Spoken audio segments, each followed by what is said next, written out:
maybe you're not into the Winter Olympics. You're looking for, something else to watch, me? right? I'm just, because you're the only guy to talk to here. I really kind of am not quite that interested.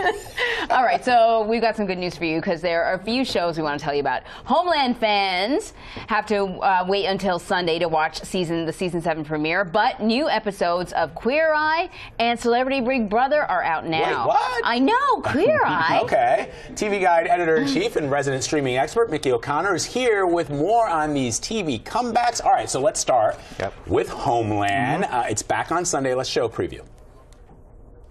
Carrie, the president-elect's life is in danger. Under no circumstances allow her motorcade to leave the hotel.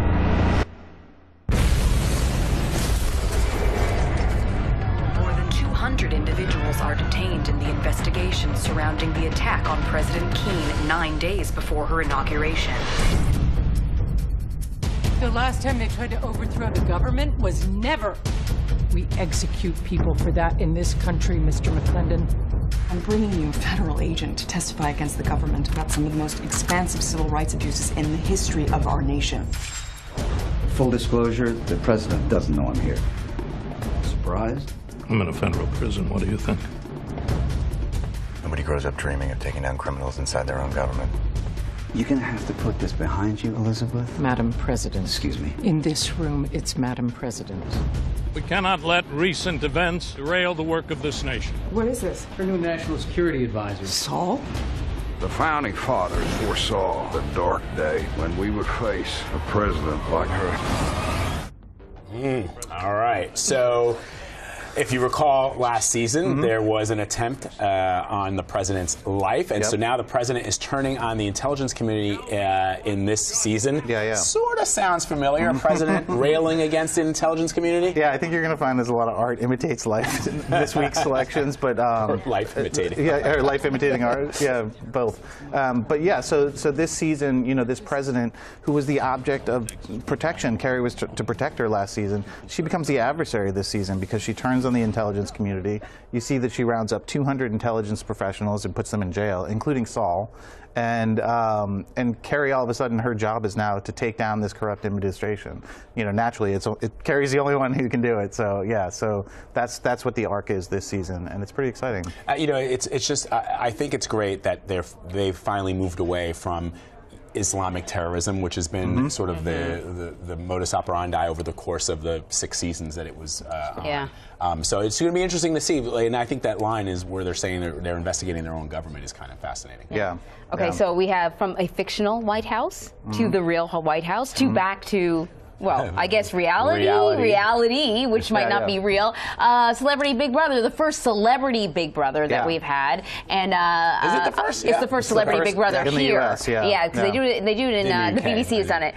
So Omarosa Manigault Newman is already making headlines, right? Let's just watch a little bit. And from the outside, can I tell you as a voter, a citizen, I never got it. Why you went to the White House with him? I felt like it was like a call to duty. I felt like I was serving my country, not serving him. Whenever was it accepting a political appointment, it was always about the country. Like I was haunted by tweets every single day. Like, what is he going to tweet next? Does anybody say to him, what are you doing? I mean, I tried to be that person, and then all of the people around him attacked me.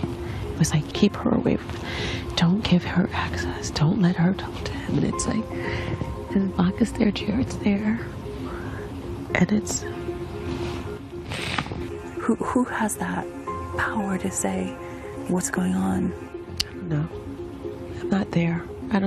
It's not my circus, not my monkeys. I'd like to say not my problem, but I can't say that because, it's bad.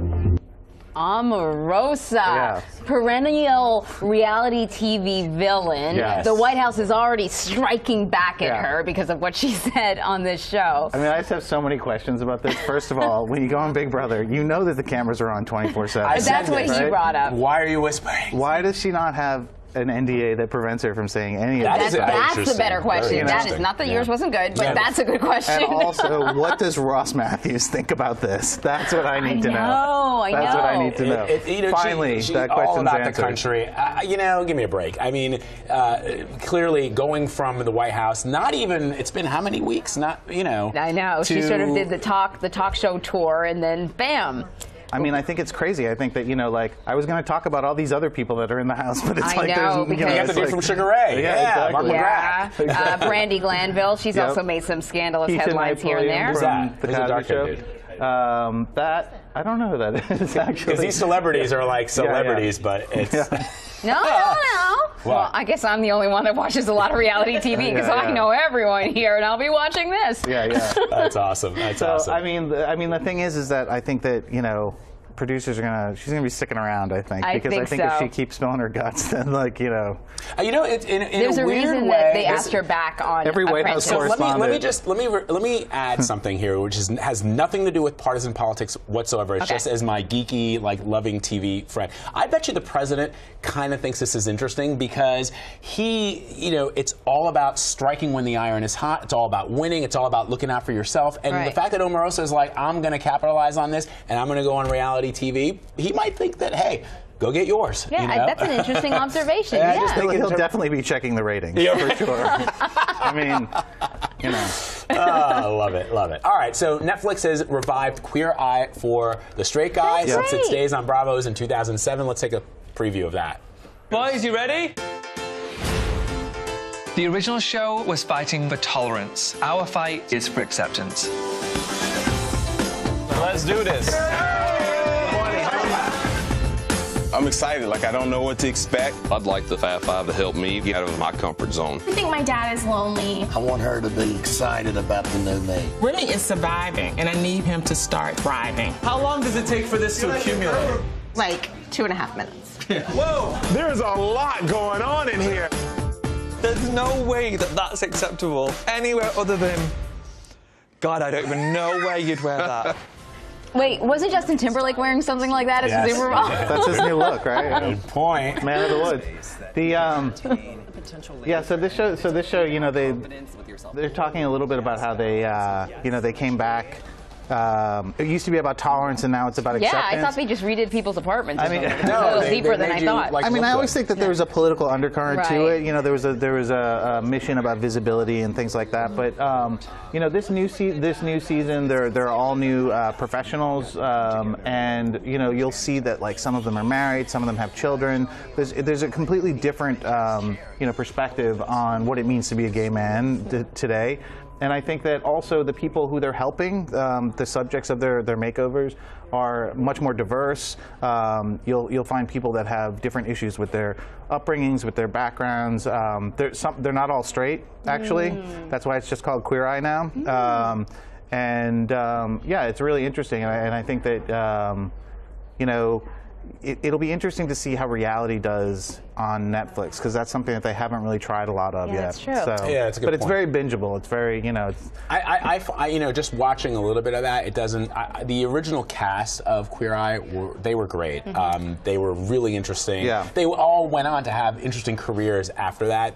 These, who knows, right? But this sort of crew feels a little bit more generic. Well, that's because you don't know them yet. Yeah, maybe I don't know them, but I don't. Judgy after 30 seconds. I'm a TV viewer. I like, it's like snap judgment. Listen, that's TV, right? It's true. I think that you'll find that there are stars among this group as well. Like, they have their moments. There's one guy who's his name is Karamo, who actually he came from reality TV. He was on The Real World, I think Philadelphia or something. Like, he's one of the guys, and you got to get to know them first, I think.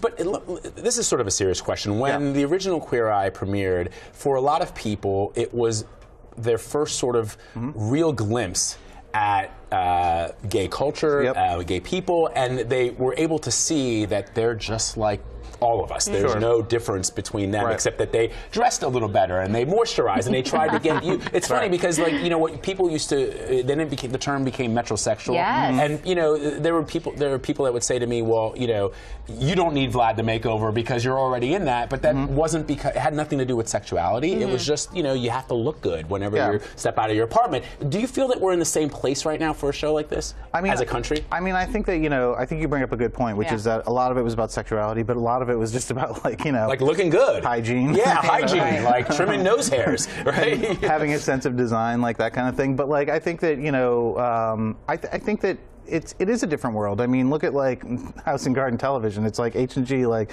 everyone knows, like, what shiplap is. Everyone knows, like, how you renovate a bathroom. What is what? It's like paneling that you put on a wall. I got it right. Shiplap? Shiplap, yeah. So how do you spell it? Like a ship. Oh. L-A-P. There you go. Never heard of it. Next week. Maybe I need to swear I got to come to my house. Now we're on like a side street. We should get back to the main road. All right. Good stuff. Good stuff. I'm going to watch all three of those just to see. Good. Yeah. Mickey O'Connor from TV Guide.